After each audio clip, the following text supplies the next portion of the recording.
Tokoh penjahat muda versi 3 tahun. Kalau tidak memberontak, biar aku yang melakukannya. Merencanakan strategi untuk mengacaukan dunia. Kekuasaan kota besar pasti akan menyatukan dunia. Awalnya direncanakan, lalu dibunuh. Anak berusia 3 tahun mencari ayah ribuan mil. Pertemuan pertama, dikejar ayahnya dengan penggebuk bulu di halaman. 2,5 jam yang lalu, di depan gerbang istana Pangeran Qin di ibu kota besar, seorang anak kecil berusia 3 tahun berjalan santai. Wajah kecilnya kotor, kurus, seperti pengemis kecil, tapi auranya agak mirip pemimpin benteng angin hitam.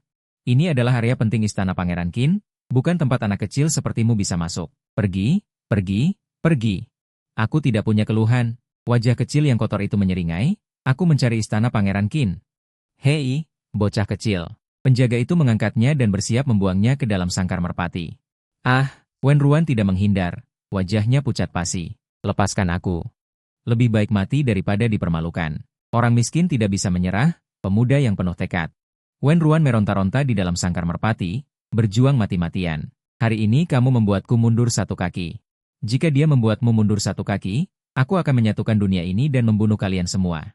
Membunuh kalian semua. Saat itu, sebuah kereta berhenti, seorang pria dengan pesona tak terduga turun. Penjaga itu segera menunduk, salam yang mulia pangeran. Pangeran, Wen Ruan memutar kepalanya dengan susah payah. Dia membuka mulutnya dan mengutuk. Qin Tian, kamu bajingan terkutuk, ibuku telah menunggumu, dan kamu tidak pernah datang. Dasar brengsek, semoga keturunanmu punah. Qin Tian bahkan tidak mengangkat kelopak matanya, dan dengan santai melempar 9 danau itu, dilemparkan untuk diberi makan anjing. Ya, penjaga itu buru-buru menutup mulut Wen Ruan. Wen Ruan membuka mulutnya dan menggigit. Ah, bersamaan dengan teriakan kesakitan itu, terdengar juga tangisan Wen Ruan yang suram. Ibuku bernama Wen Yi. Dia tinggal di rumah Pingyang. 4 tahun lalu, kamu ketakutan dan terluka. Itu ibuku yang menyelamatkanmu. Mulutnya langsung ditutup rapat, dan dia digiring ke dalam ruangan. Di aula istana, Qin Tian duduk di atas tahta dengan mata setengah terpejam. Dia tidak tertarik pada anak kecil yang sedang makan dengan lahap di depannya. Namun, para pelayan terkejut melihat wajah Wen Ruan. Wajahnya cantik dan bersemangat, yang terpenting, dia memiliki kemiripan yang jauh dengan Qin Tian. Yang mulia pangeran melahirkan Anda. Wen Ruan, sambil makan, diam-diam mengamati ekspresi mereka. Dia adalah penjelmaan. Di era modern, dia adalah penjahat jahat. Dia hampir menghancurkan protagonis pria dan wanita. Kaisar Surgawi secara paksa mengakhiri hidupnya pada ulang tahunnya yang ke-15. Dia bereinkarnasi ke Dayou. Ini juga sebuah buku. Qin Tian adalah seorang bangsawan besar yang gila. Dia menghancurkan segalanya, kejam, dan tanpa ampun. Istri pertama memberikan dukungan kepada protagonis wanita dari latar belakang rendah. Istri kedua merebut segalanya. Setelah serangkaian plot seperti pembunuhan musuh, akhirnya, dia mati demi protagonis wanita. Hidupnya sangat pahit. Tapi karena dia datang, dia tidak akan membiarkannya terjadi. Apa yang harus dilakukan bangsawan besar? Menyatukan dunia. Paling buruk, menghancurkan dunia. Aku mati demi cinta. Dia terlalu pengecut. Dia mendengus dingin. Awalnya ingin memberi mereka pelajaran, tetapi malah tersedak oleh makanan. Wajah kecilnya memerah karena tersedak. Kepala pelayan itu terkejut dan buru-buru menuangkan segelas air untuknya. Tuan putri kecil, minum air. Qin Tian, yang berada di sebelahnya, bahkan tidak mengangkat kelopak matanya, mengalirkan anggur ke dalam dirinya. Seperti mayat hidup, dia menganggapnya sebagai pertanyaan tentang pencarian angin. Mengapa tuan putri kecil baru menyadarinya sekarang? Siapa yang membawamu ke sini? Mengapa Nona Wen tidak memberitahu raja saat dia hamil? Wen Ruan mengenang kesempatan sang pemilik asli. 4 tahun lalu, Qin Tian terluka saat menyelamatkan protagonis wanita, tetapi protagonis wanita terlalu malas untuk mencarikannya pengganti. Dia dengan santai mengambil Wen Ye yang pingsan di pinggir jalan dan membuatnya bangkit. Setelah itu, Qin Tian sangat sedih. Meskipun dia memberikan kompensasi yang cukup kepada Wen Yi, dia hamil. Ibuku telah mengirim 3 surat. Namun, istana Raja Qin tidak pernah membalas. Wajah Wen Ruan yang lembut dan merah muda karena suplemen energi. Dia berencana membesarkan putrinya sendiri. Tetapi setengah tahun yang lalu, dia jatuh dari tebing. Saya dikirim ke ibu kota oleh bibi saya. Sekarang, ayah Qin Tian harus menerimanya, atau tidak. Jika tidak, bunuh mereka semua. Dia bukan lagi Wen Ruan yang lembut dan centil. Sebagai penjahat besar, dia punya kekuatan dan cara. Tapi Cui Feng tiba-tiba mengubah ekspresinya. Kami tidak pernah menerima surat dari Nona Wen. Jika kami tahu bahwa Yang Mulia memiliki keturunan yang hidup, kami semua akan datang. Bagaimana kami bisa berdiam diri? Qin Tian mengikuti arus. Wen Ruan melompat dari kursi. Berjalan ke arahnya dengan kaki pendeknya. Dia berdarah sedikit di lengannya. Biarkan Anda melihat dengan jelas siapa bosnya. Pengurus rumah tangga segera menyiapkan air bersih. Sebelum Wen Ruan menusuk tangannya, dia mendengus lama. Wen Ruan menjadi tidak sabar. Sebagai seorang wanita, dengan langit dan bumi, mengapa dia peduli dengan rasa sakit kecil? Dia dengan santai mengeluarkan jarum perak. Bagaimana itu bisa membuat mata besar si Ban terlihat jelas? Namun, dua genangan air mata panas mengalir keluar. Sakit sekali. King Tian dengan santai menusuk jari Cui Feng. Kedua darah bercampur. Pengurus rumah tangga dan yang lainnya dengan bersemangat bersujud menyembah tuan kecil. Namun, wajah King Tian menjadi muram. Saya tidak bisa menyingkirkan masalah ini. Wen Ruan terus menatapnya. Sama-sama penjahat. Dia memiliki sedikit rasa hormat untuk King Tian. Perasaan cinta dan keinginan agar besi tidak bisa menjadi baja. Tapi duduk di gunung yang sama. Dia harus menekan angin lawan terlebih dahulu. Dia berjalan di depannya. Dagu bulatnya terangkat tinggi. Lihat dengan jelas. Ayahmu kembali. Udara tiba-tiba menjadi sunyi. Dia memutar matanya dan memperbaiki sambil melindungi wajahnya. Saya adalah ayahmu. Sepertinya masih belum benar. Wajah kecil yang diukir dari batu giok berkerut. Dia dulunya sangat cerdas. Tapi sejak dia datang ke sini, kapasitas otaknya tampaknya seukuran anak kecil. Tapi itu bukan masalah. Dia berteriak kepada King Tian yang berwajah muram. Siapapun ayahnya. Dia hanya protagonis wanita. Apakah kamu perlu mencarikan kematian? Selama kamu mendengarkanku. Lindungi protagonis wanita sampai Qin datang. Setelah mengalahkan protagonis pria dan putra mahkota, saya akan membantumu duduk tegak di atas tahta. Satukan dunia. Dia mengangkat sudut bibirnya. Senyum jahat. Terletak di wajah kecil yang bulat dan merah muda. Bukan karena dirimu. Nanti, aku akan mengatur segalanya. Untukmu menghancurkan dunia. Apa artinya mati sendiri? Seluruh dunia harus menguburmu. Itulah martabat yang seharusnya dimiliki penjahat. Qin Tian menatapnya dengan cemberut. Bagaimana dia tahu dia ingin mati? Apa artinya penjahat? Dan menghancurkan putra mahkota. Duduk di tahta kekaisaran, menyatukan dunia, menghancurkan dunia. Apa salah putra mahkota? Apa salah dunia? Melihat suara efek yang membanggakan di depannya. Melihat matanya yang kecil dan gemuk yang bisa menghancurkan bumi. Dia terdiam sejenak, tiba-tiba merasa karakter aslinya lumayan baik. Bawa dia pergi. Anda tidak bisa menahan Anda. Wen Ruan marah. Qin Tian, jangan menolak kebaikan. Aku memberimu satu kesempatan. Sekarang aku memberimu satu kesempatan. Tapi ingatlah, aku adalah penjahat, bukan pembohong. Bukan? Setelah dia memaki, sekeliling hening. Wajah Qin Tian menjadi mendung. Matanya menyentuh bulu ayam di atas meja. Tangannya yang sudah lama diam. Tiba-tiba tersentak. Bulu ayam diambil. Dan kemudian dua suara, besar dan kecil, mengejar terdengar di halaman. Diiringi teriakan menyebalkan, para pelayan di halaman berdiskusi, raja tampaknya sedang mencoba gaya baru. Ah, dia membunuh. Qin Tian membunuh. Beraninya kamu memukul ayah kandungmu? Kamu tidak tertawa? Kamu tunggu saja. Tunggu sampai aku kenyang, aku akan membunuh kalian semua. Bunuh semua. Ah, serigala jahat. Kepala pelayan itu terkejut hingga air mata mengalir. Raja sudah lama tidak semarah ini. Mengapa Anda masih ragu? Cepat kejar, cepat selamatkan putri kecil. Ketika Wen Ruan diselamatkan, wajahnya yang lembut dan kecil penuh air mata. Dia terisak-isak. Ayah, kamu tidak punya hati nurani. Sungguh kejam. Dahi Qin Tian berdenyut. Apakah aku memukulmu? Kaki pendekmu sakit dan hidungmu memerah? Dia tidak menyentuh sehelai rambut pun. Dia tidak memukulku, tapi itu menyakitiku. Wen Ruan menyeka air matanya dan melanjutkan. Ini benar-benar keterlaluan. Hari-hari ini tidak bisa dijalani. Dosa apa yang kulakukan? Aku terikat dengan anak durhaka seperti itu. Ini adalah dialog yang dipelajarinya dari TV. Setiap tetes air mata memenuhi matanya. Tapi seorang bayi kecil menepuk kakinya dan menyeka air mata, meniru aksen halaman. Sangat aneh. Tapi kepala pelayan itu tertipu dan tidak bisa berkata-kata, terus membujuknya. Raja yang tidak berbakti, menyebabkan putri kecil menderita. Jangan menangis lagi. Wajah Qin Tian sedikit memucat, matanya yang marah menjadi suram. Bahkan mulai meneteskan darah. Mata Zhui Feng sedikit berubah, dia buru-buru mengeluarkan obat untuk dimasukkan ke mulutnya. Bagaimana jika raja mengamuk? Dan menakuti putri kecil? Saat itu, seorang pelayan melaporkan, Yang Mulia. Nyonya Yong An Hou mengundang Anda ke Menara Abadi. Datanglah. Orang itu berkata bahwa sang nyonya menangis dengan sedih. Saat cerah meradang, jeda tiba-tiba. Tangan hangat yang memegang air mata juga berhenti. Nyonya Yong An Hou, Bai Siking, sang protagonis wanita. Setiap kali dia bertengkar dengan protagonis pria, Bai Siking akan mencari King Tian untuk memprovokasi protagonis pria. Plot sampingan. King Tian selalu bertengkar dengan protagonis pria demi Bai Siking. Ketika protagonis pria merasakan krisis, dia akan lebih menghargai Bai Siking. 3 bulan kemudian, King Tian akan mati demi menyelamatkan Bai Siking. Semua kekayaan dan sumber daya jaringan milik Pangeran Qin akan ditinggalkan untuk Bai Siking. Bai Siking, karena itu, memiliki modal untuk melawan rumah bangsawan. Seluruh keluarga bangsawan memperlakukannya dengan ramah. Tapi sekarang, wajah mungil Wenwan misterius, dan King Tian sudah bangkit dengan marah.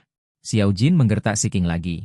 Raja ini akan pergi menemuinya untuk menyelesaikan masalah. Dia segera bersiap untuk pergi.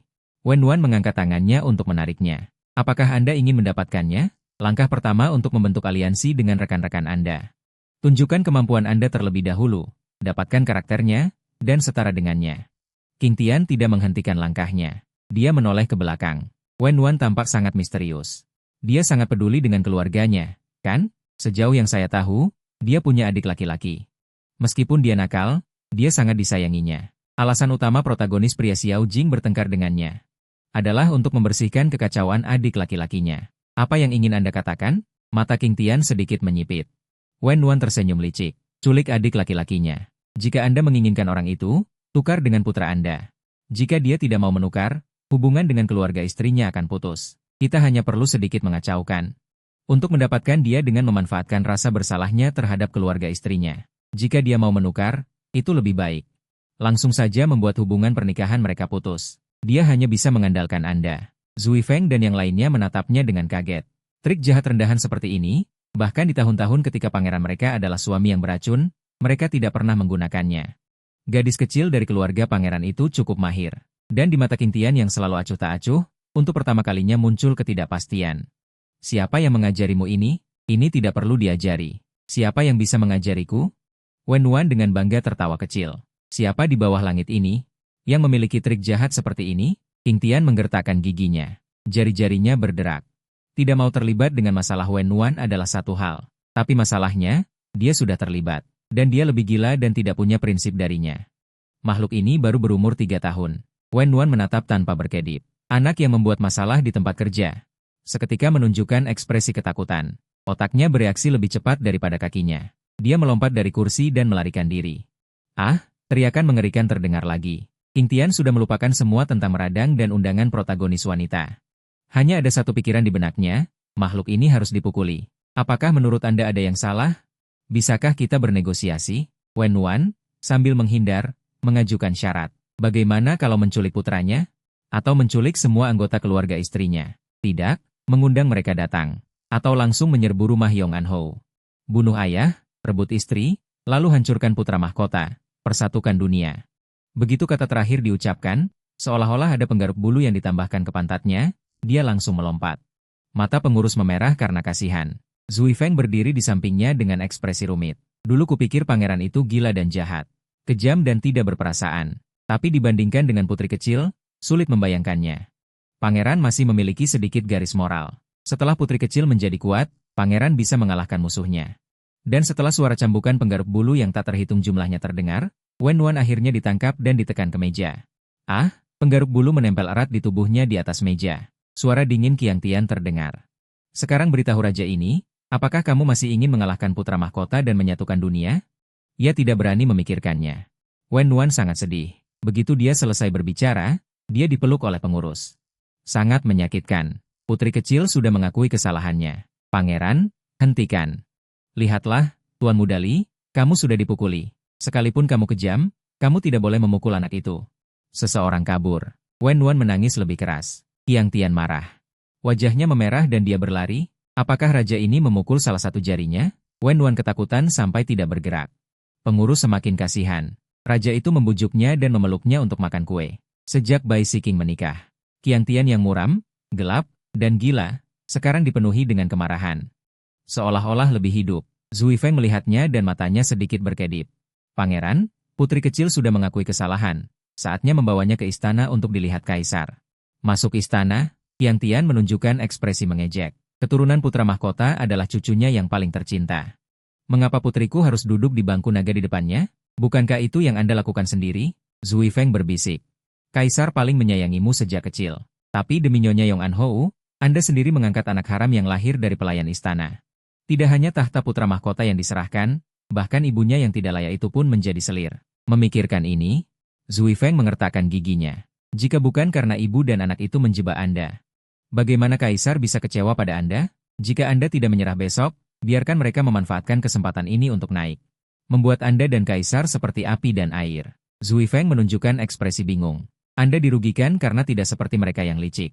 Menggunakan taktik kotor yang tak terkatakan. Sebelum kata-kata itu selesai, kedua pria itu terdiam tanpa sadar. Taktik kotor yang tak terkatakan. Bukankah sekarang ibu dan anak putra mahkota juga akan mati? Zui Feng bergerak. Tiba-tiba muncul ide berani. Jika kita melepaskan putri kecil, bagaimana putra mahkota akan bereaksi? Dengarkanlah, Wen Wan sedang makan kue sambil berceloteh dengan pengurus. Melihat Qiang Tian masuk, dia bersembunyi di balik pantatnya dan tiba-tiba tersenyum manis. Ayah pangeran, Wen Wan berjalan ke arahnya dan menatapnya dengan kepala dimiringkan. Suara itu lembut dan manis. Mulai sekarang, dengan ayah raja, Ruan-Ruan tidak akan lagi menjadi anak yang tidak diinginkan. Dengan aku, ayah raja juga tidak akan lagi menjadi ayah raja yang tidak diinginkan, kan? Sudut bibir Qiang Tian berkedut tak terkendali.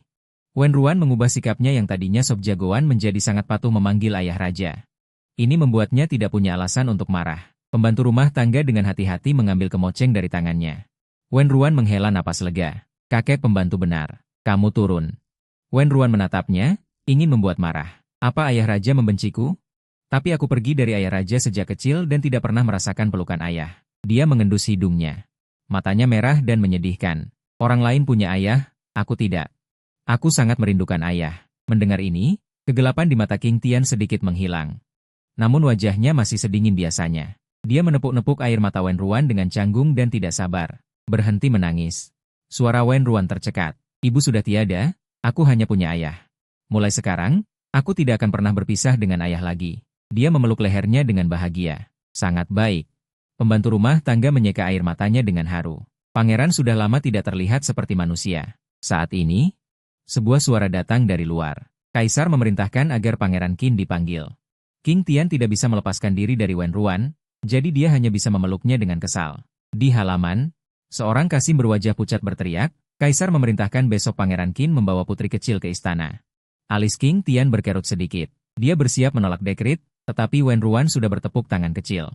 Senang sekali. Ruan-Ruan sangat merindukan kakeknya. Kasim berwajah pucat itu menatapnya dengan geli. Ini pasti putri kecil itu. Kaisar sangat senang mengetahui Anda kembali ke keluarga. Qiang Tian menjadi muram dan dingin. Pergi jika tidak ada urusan. Halaman menjadi sunyi. Pembantu rumah tangga buru-buru meminta maaf dan dengan hati-hati mengantar Kasim berwajah pucat itu pergi. Melihat Qiang Tian akan masuk. Penjaga di sampingnya buru-buru mengingatkan, Tuan muda, orang-orang dari kediaman Hou berkata agar Anda cepat keluar. Nyonya Hou tidak sabar menunggu Anda. Qin Feng langsung wajahnya menghitam. Sialan. Tapi mata Wen-Ruan berbinar. Tunggu apa lagi? Cepat pergi. Qiang Tian menunduk menatapnya. Wen-Ruan mendesaknya, terlihat terlalu bersemangat. Trik murahan apa lagi yang ingin kamu mainkan? Wen-Ruan membelalakan matanya. Trik murahan apa? Dia hanya ingin membantu ayah tiri yang murah ini. Jika tidak berterima kasih, dia berani mempertanyakannya. Terbalik, Qiang Tian sedikit mengernyit. Selama ada raja ini di sini, kamu tidak akan bisa melangkah keluar dari rumah ini sedikit pun. Dia langsung melihat bahwa Wen-Ruan adalah orang yang suka membuat masalah. Jika dia tidak mengawasinya, dia mungkin benar-benar memimpin penjaga kediaman untuk menyerbu istana timur dan memusnahkan putra mahkota. Qin Feng melihat punggungnya. Matanya berbinar. Anak perempuan yang terbunuh ini. Mereka akan selamat. Dia segera berlari ke Qiang Tian. Bawahan akan menyelinap masuk dan memberitahukan Nyonya Yong An Ho. Berikan set perhiasan Gio putih di gudang kepada 11 King sebagai permintaan maaf. Pada saat yang sama, Bai Siking dari Xian Weilou sudah tiba, tetapi melihat keramaian di lobi dari dalam kereta. Ia merasa cemas, jika orang-orang melihatku terang-terangan bersamanya begini. Bukankah itu akan merusak reputasiku? Pelayan itu mendengus, mungkin ia memang berniat buruk padamu. Pantas saja kau belum memikirkan caramu sendiri. Bai Siking mendengus dingin. Dia melakukannya hanya untuk memprovokasi nona muda, membuatmu berpikir aneh. Sungguh tak tahu malu. Ia duduk di kereta dan memerintahkan. Pergilah dan bersihkan tempat ini. Pelayan itu menjawab dan segera turun, membersihkan tempat itu atas nama Qin Wangfu. Xian Weilou adalah tempat yang mewah, para tamu semuanya adalah bangsawan. Ketika para tamu dibersihkan, semua orang tampak kesal. Bai Siking memasuki ruang pribadi Xian Weilou dari pintu belakang. Pelayan itu dengan cekatan memesan hidangan khas dan makanan ringan. Begitu saja, pengawal Qin Wangfu membawa barang-barang berharga. Qin Tian. Dia pergi ke toko harta karun untuk membeli perhiasan lagi. Bai Siking mengenakan pakaian yang sama, ekspresinya tenang namun penuh amarah. Dia menimbang sendiri, kalau sampai menyinggung istri kita. Saat itu, Qin Wang akan berlutut dengan ribuan keping emas, bahkan memohon pun tidak akan dihiraukan. Pengawal Wang Fu terdiam. Ini bukan pertama kalinya ia diacuhkan oleh orang-orang Bai Siking. Bahkan para pelayan di Yong'an Hou Fu berani menatap mereka dengan arogan. Tapi kali ini, begitu memikirkan apa yang akan ia katakan selanjutnya. Ia tidak marah lagi. Wang Ye tidak datang. Ia tersenyum lebar. Menunjukkan deretan gigi putih. Wang Ye ada urusan, tidak punya waktu. Ini pertama kalinya Wang Ye menolak Bai Siking. Ini bisa dicatat dalam sejarah. Bai Siking tidak percaya, matanya membelalak. Sudahlah. Mungkin aku memang menyebalkan. Ia berkata pada Kiking, tapi seolah-olah ia sedang memaksakan diri. Kembalilah padanya dan katakan, aku tidak akan mengganggunya lagi. Pengawal itu segera mematuhi. Lalu ia berbalik untuk melapor pada Wang Ye. Selamat tinggal. Melihat pengawal itu berbalik tanpa ragu. Wajah Bai Siking berubah. Ia membalik nampan teh dengan marah. Qin Tian sudah besar. Berani tidak menepati janjinya. Kali ini, ia tidak akan memedulinya selama 3 bulan. Aku akan melihat dengan dingin bagaimana ia cemas dan sombong. Menyesali kelakuannya. Tapi hatinya. Ayo kita kembali ke kediaman. Saat ia hendak pergi, ia dihentikan oleh pemilik toko. Nona, ini tagihan hari ini. Nona. Bai Siking dengan tidak sabar merebut buku tagihan, tetapi wajahnya langsung berubah. Hanya memesan beberapa hidangan. Dan memesan semua hidangan di meja. Totalnya 2.500 tael. Saat uang kertas berpindah tangan. Bahkan ia pun merasa sakit hati. Ia tidak ingin membuat Xiao Jing dan Hou Fu melihatnya.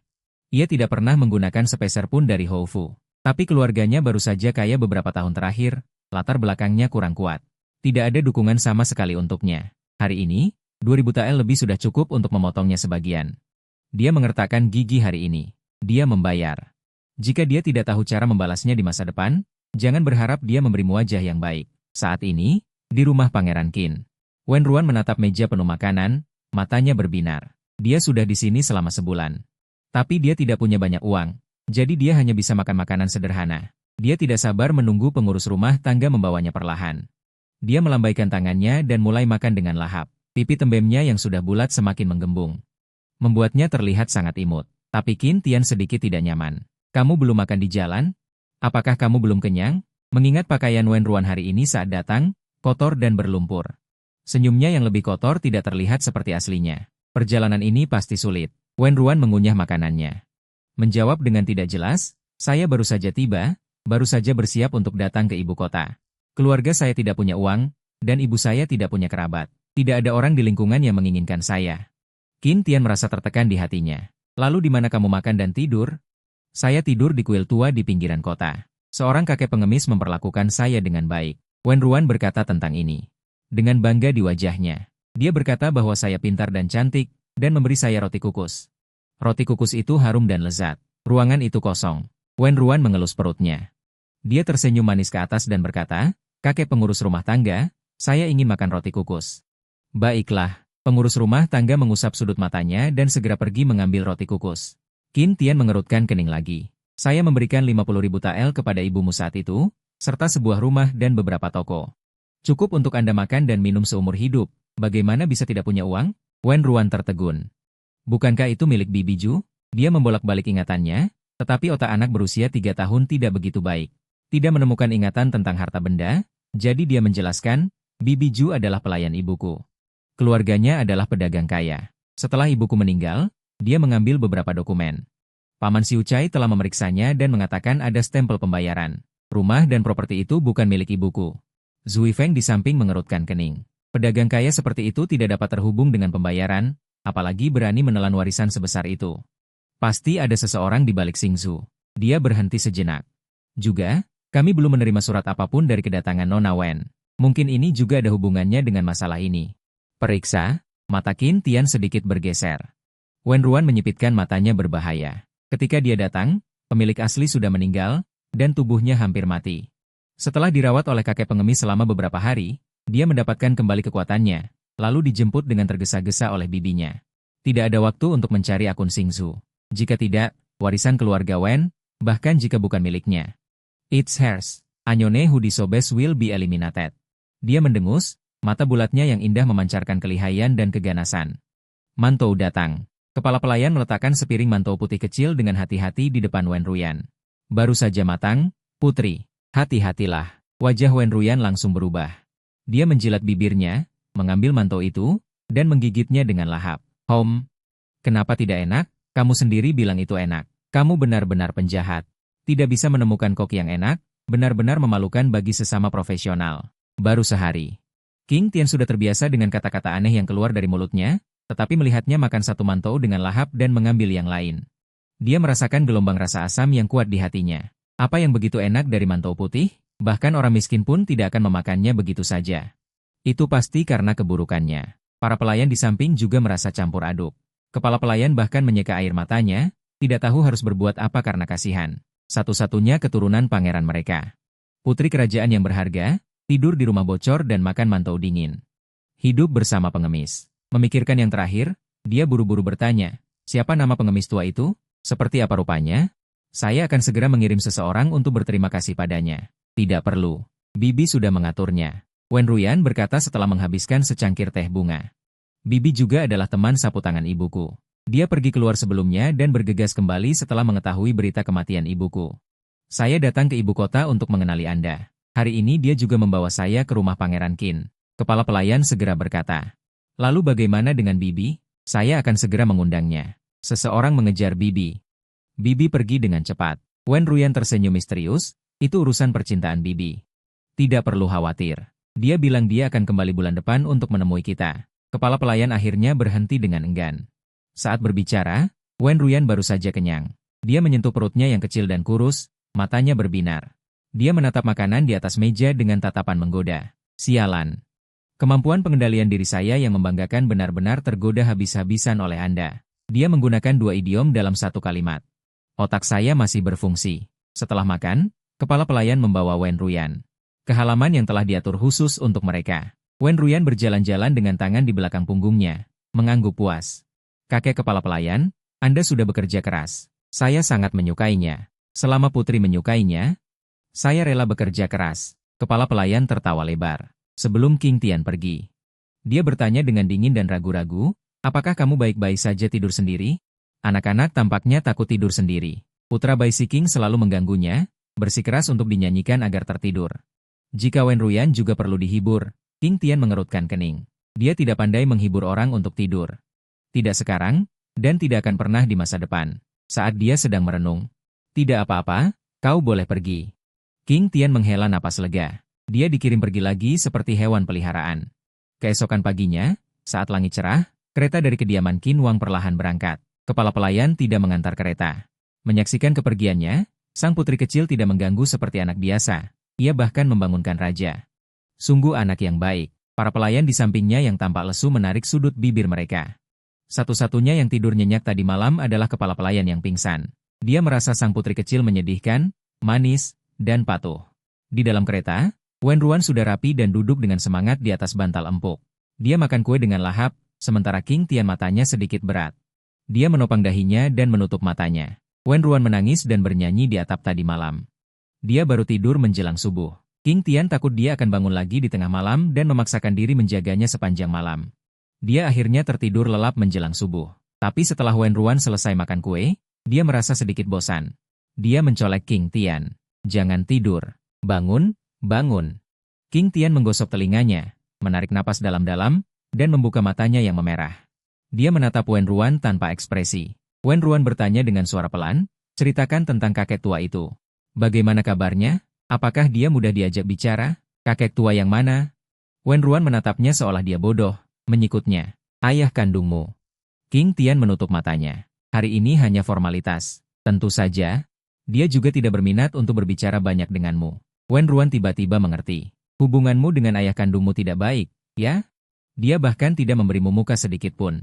Aku lebih berharap dia bukan ayah kandungmu. Wen Ruyan menepuk pundaknya dengan simpati. Pasti dia yang salah. King Tian menegang tanpa syarat. Dia sudah lama tidak merasakan hal seperti itu. Namun, di saat berikutnya, dia mendengar Wen Ruyan berkata dengan nada menggoda. Jika aku punya anak pemberontak sepertimu, aku tidak akan sempat membencimu. Dia benar-benar tidak tahu terima kasih. Terdengar jeritan dari dalam kereta. Membuat semua orang terkejut. Saat itu, mereka sudah tiba di istana kekaisaran. Kepala Kasim yang memimpin maju dengan gugup. Yang mulia Raja Qin, Kaisar baru saja menunggu Anda di istana Qian Yuan. Qin Tian membawa Wen Ruan turun dari kereta. Wen Ruan sepertinya merasakan tatapan Kepala Kasim. Dia menoleh dan tersenyum manis padanya. Kepala Kasim hampir memegang jantungnya. Raja Qin yang kejam dan bengis, namun istrinya begitu polos dan lembut. Apakah ini masuk akal? Gadis sekecil dan seceria ini, Raja Qin bisa tega memperlakukannya seperti itu? Sungguh tidak berperi kemanusiaan. Dia menggerutu dengan muram, mengikuti kedua wanita itu. Wen Ruan melihat ke kiri dan ke kanan, merasa sangat baru. Tangan kiri Qin Tianyo memiliki bekas gigitan yang dalam. Wajahnya sedikit menghitam. Sebelum dia menyentuhnya, dia sudah digigit. Bahkan anjing pun tidak menggigit sebanyak itu. Tapi melihat Wen Ruan perlahan melambat, pipinya juga memerah. Qin Tian membungkuk dan menggendongnya. Wen Ruan menatapnya sebentar, kamu benar-benar pengertian. Kakinya terlalu pendek. Raja ini malas menunggu. Setelah beberapa saat, dia tiba di istana Qian Yuan. Belum masuk, terdengar tawa riang dari dalam, bercampur dengan suara tawa beberapa anak. Tampaknya sangat harmonis. Wajah Qin Tian menjadi dingin. Membiarkan putriku menjadi tandingan anak-anak pangeran. Kepala Kasim yang melihat ini segera menjelaskan, Yang mulia pangeran sangat senang mendengar Anda memiliki keturunan. Kebetulan Putri Shou Kang baru saja selesai belajar, ingin meminta petunjuk dari Kaisar. Yang mulia pangeran lalu membawa putranya dan cucu sulung Kaisar kemari. Juga untuk membuat persiapan bagi putri kecil. Yang mulia, Anda silakan masuk. Wen Ruan menarik rambutnya. Kenapa melongo? Masuk, Qin Tian meliriknya. Saya belum masuk, dan saya akan memberi hormat kepada ayah Kaisar. Qin Tian menurunkan Wen Ruan. Dia memberi hormat dengan santai. Sebelum dia sempat bangkit, beberapa pertanyaan menghantamnya dari atas. Penyalahgunaan kekuasaan, intimidasi orang dengan kekuasaan, menghina pejabat pengadilan, bagaimana bisa kamu terlahir begitu? Qin Tian mengelak dan memberi hormat dengan santai, mohon Kaisar menenangkan amarah Anda. Menenangkan amarah? Jika kamu ingin menenangkan amarahku, kurangi melakukan hal-hal memalukan seperti ini. Wen Ruan menggerakkan telinganya karena teriakan itu, mendongak dan melihat wajah Kaisar Long yang pucat. Wajahnya dingin seperti air. Di tengah amarah Kaisar, pelipisnya berdenyut. Dia mengangguk dalam hati. Awalnya kupikir dia hanya penjahat yang hidup santai tanpa semangat juang. Aku tidak menyangka dia punya kemampuan. Lihat saja Kaisar tua ini marah. Saat ini, suara lembut datang dari samping. Ayah Kaisar, mohon tenangkan amarah Anda. Kakak sulung kami melakukan itu karena impuls sesaat kemarin. Jika dia tahu Menteri Hu akan berada di gedung Xian Wei, dia tidak akan memaksa evakuasi. Tanpa Menteri Hu. Wen Ruan tercengang, gedung Xian Wei, Wen Ruan menoleh. Ini pangeran. Dia benar-benar punya persaudaraan. Dia juga berbicara untuk Qin Tian. Kasihan. Jangan bunuh dia, kurung saja. Sebelum dia sempat memikirkannya, raungan Kaisar Long terdengar, jika Menteri Hu tidak ada, apakah kamu tidak akan melukai rakyat dan menghina pejabat? Langit memberkati dinasti kita. Bagaimana bisa terlahir anak yang begitu kejam? Kata-kata ini menusuk. Kaisar Long menatap dingin pada Qin Tian. Di bawah amarah pangeran. Kata-katanya semakin tidak enak didengar. Dahi Qin Tian terasa sakit yang menusuk. Matanya menjadi gelap. Ada tanda-tanda memerah. Mata pangeran berkedip sedikit, datanglah. Bawa pangeran Qin. Tapi kami tidak pergi ke gedung Xian Wei kemarin. Suara manis Wen Ruan terdengar. Meskipun ada rasa sakit yang samar di benaknya, itu membuatnya bereaksi setengah detik lebih lambat. Sebelum dia bisa menghentikannya, Wen Ro, mulut kecilnya sudah selesai. Kemarin, istri Markui Xiong'an menemui ayahku di Menara Xian Wei, tapi ayahku harus menjagaku, jadi aku menolak. Kami tidak pergi ke Menara Xian Wei dan kami tidak menindas orang lain. Mendengar nama Bai Siking, wajah pangeran sedikit mengkerut. Wen Ro mendongak dan berkedip, kakek Huang. Apa yang terjadi kemarin? Huang, kakek, terdiam, membuat hati King Longdi yang lembut merasa lega. Dia melihat mata Wen Ro yang bulat dan hitam. Tiba-tiba dia merasa malu untuk marah. Lagi pula, Bai Siking bertemu Qin Tian. Dia pernah dipaksa oleh Qin Tian dan sangat menderita. Bagaimana dia bisa mengundangnya secara sukarela? Saat ini, kepala istana Wang Fu buru-buru melapor. Melapor kepada Nona Muda, pada pengadilan pagi ini, menteriku menuduh Pangeran Qin di Menara Xian Wei telah mengacaukan orang-orang tak terlihat. Menghina pejabat kerajaan dan melukai rakyat. Itu adalah perbuatanku. Qin Tian segera berbicara. Wajah Wen Ro menjadi gelap dan dia langsung menampar betisnya. Jika dia tidak melompat, dia tidak akan bisa mencapai bagian belakang kepalanya. Dia pasti akan menamparnya dengan keras. Apa yang kamu teriakan? Dia menatap King Longdi, matanya mengancam dan memperingatkan. Apa yang kamu lakukan? Bisakah aku tidak tahu? Kamu masih berani mengaku bersalah? Penjahat besar harus sedikit lebih tinggi. Dia tidak repot-repot menjelaskan. Menerima nama kejahatan bukanlah masalah baginya. Mengakui pengalaman penjahat seperti itu akan menjadi catatan kejayaan yang gemilang, menghina menteri. Hei, kedengarannya jahat dan sombong, tapi sekarang bukan waktunya. King Longdi belum mati. Belum waktunya bagi mereka untuk bertindak semaunya. Pengorbanan dan tunduk yang diperlukan tidak dapat dihindari. Dia menatap Qin Tian lagi sebelum berbalik ke King Longdi dan berkata dengan lembut, "Apa yang terjadi kemarin? Kakek Huang bisa mengirim seseorang untuk menyelidiki. Saudara-saudara akan mengenali satu sama lain. Kami tidak takut." King Longdi tertegun ketika Wenro menampar Qin Tian. Seberapa hebat anak ini tanpa ampun. Dia paling tahu bahwa Wenro bisa menampar Qin Tian dan masih berdiri di sini membuatnya terkejut. Setelah tersadar, dia memberi isyarat kepada Bai Shou untuk menyelidiki. Wenro hanya menegakkan badannya, meniru penampilan agung King Longdi dan berkata, "Tentu saja. Faktanya bahwa dia mengaku bersalah benar-benar tidak pantas. Aku pasti akan memberinya pelajaran yang baik nanti." Hari ini kakek Huang pasti tertawa. Tidak masalah. King Longdi tertegun sejenak. Dengan nada seperti itu, siapa ayahnya? Qin Tian sudah marah sampai wajahnya terdistorsi. Pikirannya untuk membantu Bai Shiking menghindari masalah ini langsung tersesat karena Wenro. Tamparan kemarin terlalu ringan. Wenro mengabaikannya, malah menoleh untuk melihat pangeran yang menyinarinya. "Kenapa kamu melihatku?" Pangeran tersenyum. "Kamu adalah putri saudara Huang." "Aku bukan." Wenro menatap pangeran dalam-dalam. "Dia adalah putriku." Semua pertanyaan sia-sia. Kata-kata lembut Wenruan terdengar di telinga semua orang. King Long digeli. Kemudian dia benar-benar menatap Wenruan. Dia langsung terpaku. "Kau, bagaimana mungkin?" Wenruan menatapnya dengan tajam. "Ada apa denganku? Katakanlah." Tapi King Long tidak bisa berkata-kata. Ekspresinya sangat rumit. Bahkan dengan 249 luka di mata Wenruan, dia tidak bisa membacanya. Saat ini, terdengar tawa dari samping. Benar-benar gadis desa yang tidak sopan. Tidak apa-apa jika dia tidak menghormati yang lebih tua. Wen An juga tidak apa-apa. King Hai merasakan kata-kata pujian itu. Jika yang di atas tidak benar, yang di bawah akan miring. Putri Shou Kang baru berusia 6 tahun.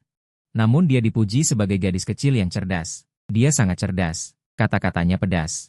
Wajah King Tian menjadi muram. Tepat saat dia akan berbicara, Wenruan sudah sampai. "Apakah kau sedang membicarakanku?" Wajahnya menunjukkan kebingungan. "Tapi kau juga tidak menghormati ayahku saat kau melihatnya. Atau aku salah dan kau menyalahkan saya? Seharusnya ayahku yang menghormatimu." Senyum Putri Shou Kang membeku. Menghadapi tatapan agung King Longdi, dia dan cucu sulung tidak mau memberi hormat. "Kami telah melihat Pangeran Qin. Jadi kau bukan orang yang lebih tua. Benar-benar tidak sopan." Wenruan terkekeh. Jika yang di atas tidak benar, yang di bawah akan miring. Pipi Putri Shou Kang memerah. Dia menatap Wenruan dengan tajam. Wajah cucu sulung juga menjadi muram. Tapi King Long ditertawa lagi. Dia memberi isyarat. "Kemarilah, biarkan aku melihatmu." Wenruan berjinjit dan naik ke tangga giok. Dia berjalan ke sisi Long Yi. Matanya perlahan dipenuhi keinginan. "Naga, aku sangat menginginkannya." King Long tadinya menatapnya dengan linglung. Perlahan, dia tersadar oleh tatapan bersemangatnya yang terus terang. "Apa yang kau lihat?" "Naga." Di benak King Tian, sebuah kalimat tiba-tiba muncul, "Rebut naga dan kuasai dunia." Untungnya, Wenruan tidak benar-benar bodoh. Dia berkedip dengan mata yang bingung namun tajam dan berkata dengan manis, "Naga adalah objek pemujaan semua rakyat. Hanya naga sejati yang bisa mengendalikannya. Ini pertama kalinya aku melihatnya. Tentu saja aku penasaran." King Long paling tidak bisa menolak pujian. Tetapi melihat sosok kecil yang agak besar itu, dia akhirnya memuji dengan terus terang. Matanya yang seperti naga melebar, dan dia tertawa terbahak-bahak lagi. Bagaimana mungkin gadis desa yang tumbuh di pedesaan ini pernah membaca buku? Tetapi jika dia tidak pernah membaca, atau tidak dapat menjawab pertanyaan sang pangeran, ini akan menarik. Puisi pujian, yang baru saja keluar dari mulutnya. Siapa yang mengajarinya? Wenruan tidak mendengar kerumitan itu. Dia hanya memiringkan kepalanya dan menjawab. "Paman keempat, saya sudah membaca 5 klasik." "Benar, dia akan belajar sastra." Putri Shou Kang tertawa. Dia berkata, "Gadis desa yang tidak sopan. Berani mengatakan bahwa dia telah membaca buku dari paman keempat. Tahukah kau bahwa menipu raja adalah kejahatan yang patut dihukum?" King Tian juga bingung dengan fakta bahwa Wenruan bisa membaca. Tapi setelah mendengar kata-kata Putri Shou Kang, dia menjadi dingin. "Aku tidak tahu apakah itu salah. Ini adalah yang terbaik." Putri Shou Kang, yang dikenal sebagai wanita berbakat. Wajah Junzu Shou Kang basah kuyup, merah sedikit demi sedikit. "Saudara Huang, mengapa Anda harus mempermasalahkan generasi muda?" Pangeran tertawa lembut setelah menengahi, "Ruan-ruan, kan? Kamu baru berumur 3 tahun.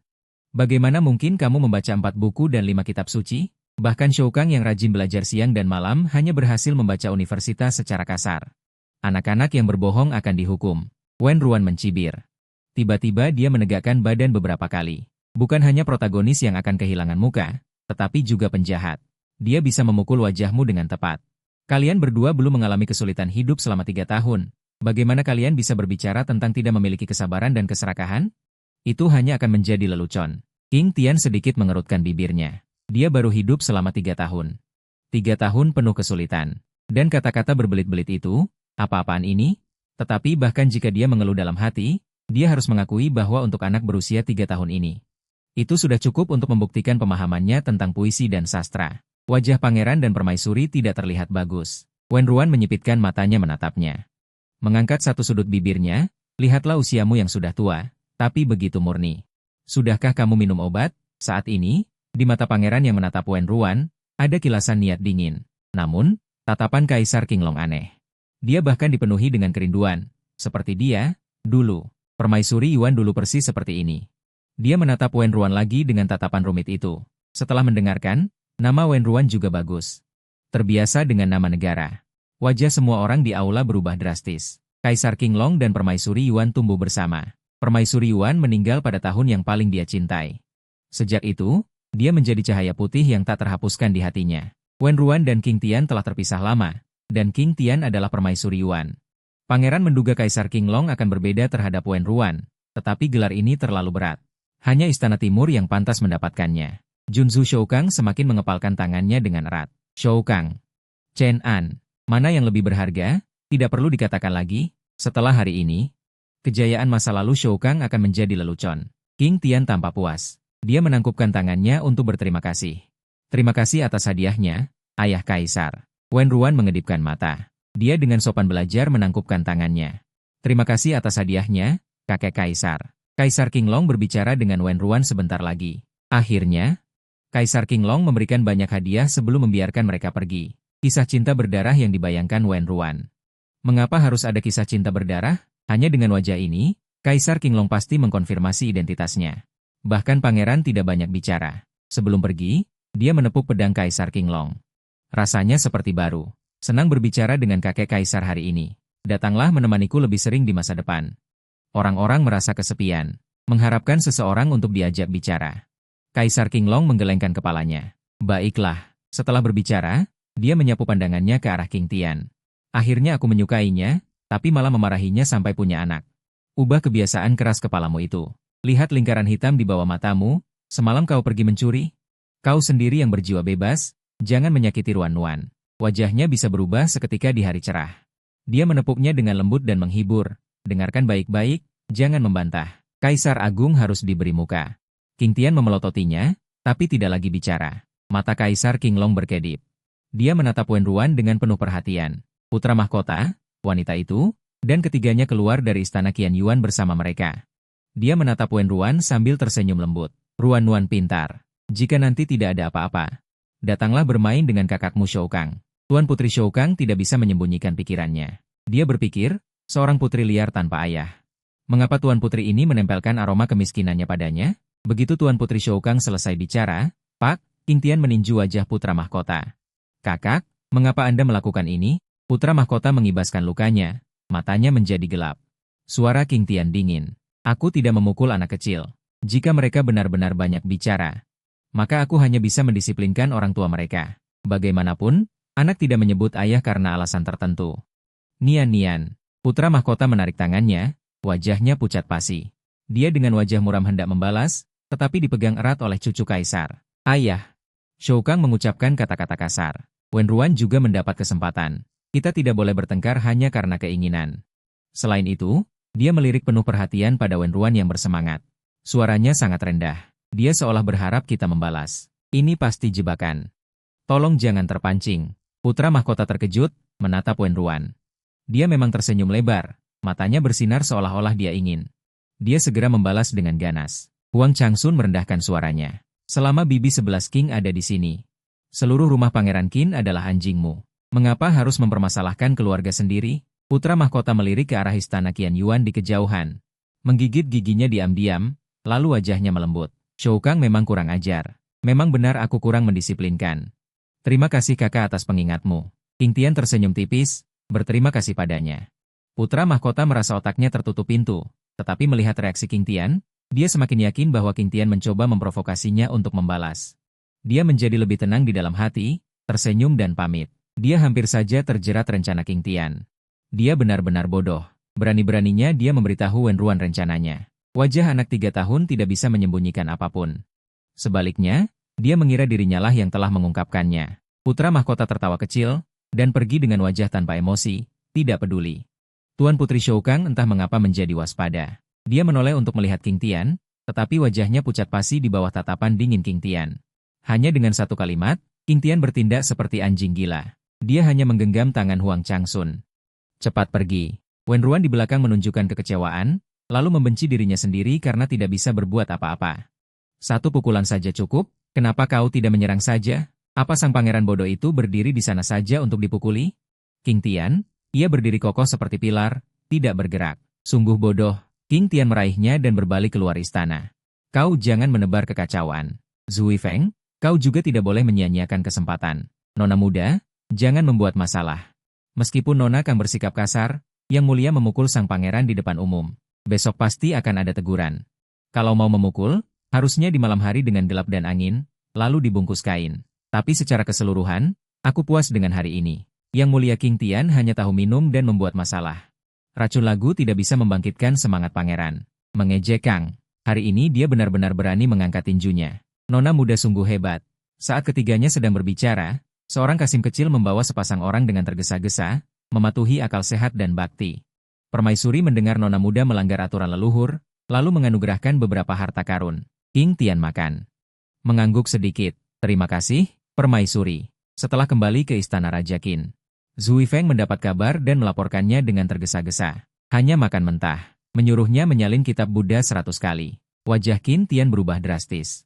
Bagaimana bisa dia melakukan kejahatan berat seperti itu? Zui Feng mencengkeram tangannya erat-erat, ingin melupakan rasa sakit di kehidupan ini. Kemudian dia berkata tanpa ekspresi. Bahkan jika dia bertindak kejam, menghina menteri sudah merupakan kejahatan berat. Dia juga mendorong semuanya kepadamu. Bagaimana mungkin Kaisar tidak marah? Dulu semua orang tahu. Semua tentang Qin Tian yang merebut dengan rakus, dan bayi 11 King yang dianiaya. Tidak ada yang menyangka bayi 11 King akan sengaja mengajak Qin Tian. Long Di menemukan kebenaran yang berbeda dari persepsi sebelumnya. Tentu saja akan ada kecurigaan. Pada sidang istana pagi ini, dia mengambil kesempatan untuk memberikan surat manis kepada menteri. Hampir membuat Qin Tian menanggung beban. Hanya dengan lebih banyak tuduhan, itu sudah menguntungkan bayi 11 King. Raja Wen Ruan mendengarkan semuanya. Matanya berbinar. Dia menepuk pundak Qin Tian dengan berat. Dasar adikku yang bodoh. Apa yang kau panggil aku? Jangan khawatir tentang saudara iparnya. Wen Ruan mendesak. Bayi 11 King menerima pukulan keras. Saat ini dia pasti sedang meratap di kamarnya. Cepat serang protagonis pria. Maksudmu monyet itu. Biarkan dia tidak punya waktu untuk menghibur bayi 11 King. Hubungan suami istri mereka pasti akan bermasalah. Kau menyelinap saat dia lemah, mencuri istrinya, mencuri rumahnya. Melihat ekspresi familiar Qin Tian, Wen Ruan tahu bahwa itu adalah saatnya untuk menjadi berani. Dia segera menarik tangan Qin Tian dengan erat dan bertanya dengan serius. Lalu apa rencanamu? Qin Tian menatapnya sejenak, lalu kembali berpikir. Dia baru saja akan memerintahkan Zui Feng untuk membersihkan nama bayi 11 King, ketika dia mendengar pelayan kecil melapor. Yang Mulia, Cui Er dari Nyonya Ho Yong An datang. Wajah Zui Feng berubah. Datang mencari Qin Tian pada saat seperti ini. Untuk apa lagi selain itu? Tapi kali ini adalah dekrit kekaisaran. Apakah Qin Tian harus menentang dekrit untuk menyelamatkan nyawanya? Mengapa dia tidak memanggil Xiao Jing? Tapi Qin Tian sudah memanggil Cui Er masuk. Begitu Cui Er masuk, dia berkata dengan tegas. Kemarin Yang Mulia melanggar janji, membuat Nyonya kami menderita kerugian. Hari ini dia membuat masalah lagi. Tindakan ini terlalu tidak tahu malu. Zui Feng tidak bisa menahan kerutan. Nyonya Ho Yong An mengandalkan istana Raja Qin kami. Mengandalkan kekuatannya, dia memperlakukan orang lain. Siapa yang benar-benar tidak tahu malu? Zui Feng. King Tian dan Qi sedikit tenggelam. Hanya bertanya bagaimana kabar 11 King. Cui Er melihat wajahnya tidak baik. Segera sikapnya melunak, matanya memerah. Nyonya kami pingsan seketika setelah mendengar dekret kekaisaran. Bahkan muntah darah. Sayangnya, wanita tua dan gadis keempat masih mengejek di samping. Menyebutnya pembawa sial. Nyonya memiliki tulang punggung yang mulia dan tidak mau tunduk. Bagaimana mungkin dia menerima penghinaan seperti itu? Muntah darah. King Tian terkejut. Cui Er menangis sedih. Jika pangeran tidak ingin berhubungan lagi dengan nyonya kami, katakan saja. Apakah nyonya kami memohon padamu? Mengapa harus membuat keributan seperti ini sebelumnya? Membiarkannya menanggung kesedihan yang tak terhingga ini. Pangeran ini bukan sudahlah. King Tian malas menjelaskan. Meskipun dia menanganinya dengan lembut, seorang bodoh berumur 3 tahun mengerti apa. Ini adalah kelalaiannya sendiri. Sekarang seluruh rumah Markuis terlibat dan menjadi bahan tertawaan. Nyonya berada dalam situasi yang lebih canggung. Cui Er mengertakkan gigi dan mengancam. Masalah ini disebabkan oleh pangeran. Jika Ningruo tidak pergi ke istana untuk meminta kaisar mencabut perintah itu, di masa depan, tidak perlu lagi berhubungan dengan nyonya kami. Nyonya kami memiliki tulang punggung yang kuat dan tidak akan pernah berteman dengan orang picik yang tidak bertanggung jawab. Siapa yang kamu sebut orang picik yang tidak bertanggung jawab? Zui Feng menatapnya dengan dingin dan bertanya dengan nada dingin. Cui Er terintimidasi oleh auranya. Dia tidak berani berbicara untuk sesaat, tetapi dia merasa marah dan jijik. Qin Wang bahkan tidak berani menyinggungnya. Anjing di kediaman Qin Wang. Apa haknya untuk menyalak di depannya? Dia mencibir. Saat dia akan memarahi kembali, pandangannya tiba-tiba menyapu ke arah Zui Feng. Duduklah seorang anak kecil. Wajahnya sangat mirip dengan Qin Tian. Wen Ruan memperhatikan tatapannya dan tersenyum jahat. Hai, aku Wen Ruan. Apakah kamu terpikat olehku? Wajah Cui Er sedikit memucat. Dia mundur selangkah ketakutan. Wen, marga Wen. Terlihat berumur 2 atau 3 tahun. Sama seperti King Tian. Nama itu adalah wabah. Tidak mungkin. Pada saat ini, perhatian semua orang tertuju pada King Tian yang bersiap untuk menyerang. Mereka tidak memperhatikan kelainan Cui Er. King Tian merasa terganggu oleh kata-kata temannya, tetapi juga takut tidak bisa lagi berteman. Zui Feng menahannya dengan kuat. Keputusan kekaisaran tidak bisa diubah. Pergi ke istana untuk memohon dekret yang mengubah keputusan juga tidak berguna. Ini demi cinta. Sadarlah, Cui Er kembali sadar. Dia segera membantah. Pangeran Qin memiliki banyak koneksi dan sumber daya yang ditinggalkan oleh mendiang permaisuri. Jika ini dipertukarkan, mengapa kaisar tidak akan berkompromi? Tergantung pada apakah yang lebih penting bagi pangeran adalah benda eksternal. Atau apakah nyonya kami yang lebih penting? Zui Feng tidak bisa menahan amarahnya. Dadanya sakit karena marah. Itu adalah warisan mendiang permaisuri untuk pangeran, bukan untuk menyeka pantat tuanmu. Sialan. Meskipun wajahnya langsung memerah, dia memarahi kata, tidak tahu malu, dan hanya meninggalkan satu kalimat. Nyonya kami sangat mulia dan bahkan marah sampai muntah darah. Jika pangeran tidak menyelesaikan masalah ini. Di masa depan, nyonya kami tidak akan berbicara dengan Anda. Jangan salahkan Buddha ini karena tidak mengingatkan Anda. Jiwa telah hilang. Dia mengangkat barang bawaannya, tatapannya menyapu dengan cepat, lalu berbalik dan pergi. Wajah King Tian muram, alisnya berkerut seolah bisa membunuh lalat. Zui Feng ingin sekali memukulnya dengan bata untuk membangunkannya. Tapi teringat keadaan Yuyu sebelum Feng Hou, dia tetap sabar membujuk, Yang Mulia, Anda pasti tahu temperamen kaisar. Jika hari ini Ningruo datang memohon, bahkan jika dia beruntung, dia akan aman. Kita tidak akan bisa menanggung murka kaisar. Tatapan King Tian rumit, bagaimana mungkin aku tidak tahu?